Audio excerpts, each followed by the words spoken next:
दिन कै कवन दोषदारी चलाया खोल के केवाड़ी।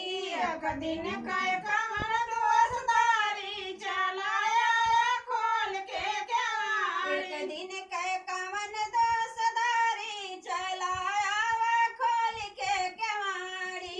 एक दिन कै कवन दोषदारी चलाया खोल के केवाड़ी। जेठा जेठानी जी का चिंता न मान्या। जेठा जेठानी का चिंता न मान्या।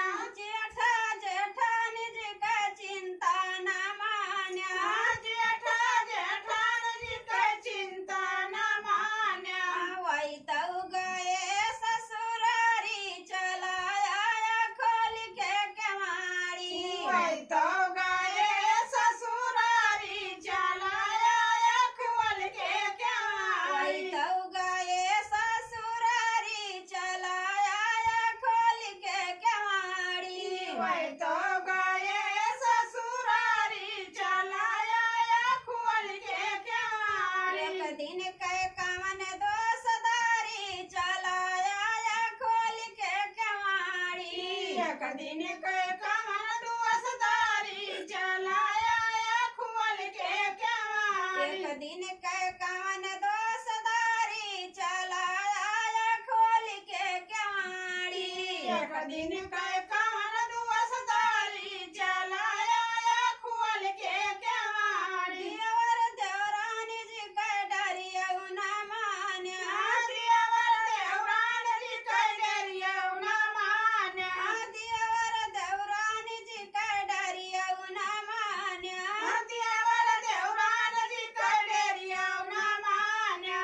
वही तऊ सोवथे फुलवारी चलाया खोल के केवाड़ी। वही तो सोवथे फुलवारी चलाया खोल के केवाड़ी। वही तऊ सोवथे फुलवारी चलाया खोल के केवाड़ी।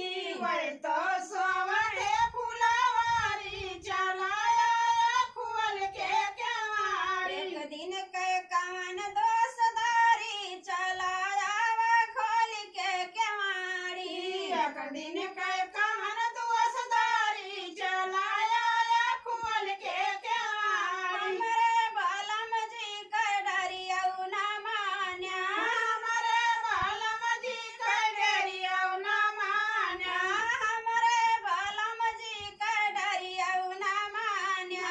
हमरे बालम जी कै डरिया न मान्या। वही तऊ करई पल्लेदारी चलाया खोल के केवाड़ी। वही तो करई पल्लेदारी चलाया खोल के वही केवाड़ी। तऊ